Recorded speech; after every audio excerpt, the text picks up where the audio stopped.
দীর্ঘদিনের আন্দোলন সফল হয়েছে সরকারি কর্মচারীদের। সুপ্রিম কোর্ট রায় দিয়েছে বকেয়া ডিএ মেটানোর। রাজ্যকে সরকারি কর্মচারীদের বকেয়া ডিএ অতি শীঘ্রই মেটাতে হবে, নির্দেশ শীর্ষ আদালতের। এই রায়ের পরেই খুশির হাওয়া বইছে রাজ্যের সরকারি কর্মচারীদের মধ্যে। এদিন সংগ্রামী যৌথ মঞ্চের পক্ষ থেকে বিরোধী দলনেতা শুভেন্দু অধিকারীকে ধন্যবাদ জানানো হয়।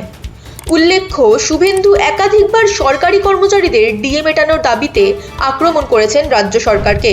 এটা প্রমাণ হলো যে কর্মচারীদের অত আর্থিক সক্ষমতা না থাকলেও আমাদের মামলাতে সুপ্রিম কোর্টে রাজ্য সরকার সুপ্রিম কোর্টের সমস্ত সিনিয়র আইনজীবীদেরকে নামিয়েছিলেন আমাদের বিপক্ষে, কিন্তু কর্মচারীদের যে লড়াই, যে অধিকার, সেই অধিকারকে তারা খণ্ডন করতে পারেননি এবং জয় আটকাতে পারেননি।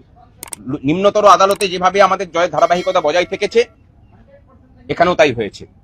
এবং আমরা এরই সাথে ধন্যবাদ জ্ঞাপন করছি রাজ্যের বিরোধী দলনেতাকে, যেভাবে উনি নিজের ব্যক্তিগত উদ্যোগে পরমজিৎ সিং পাটোয়ারিয়াজিকে দিনের পর দিন দান করিয়েছেন এবং তার ফিস মিটিয়েছেন।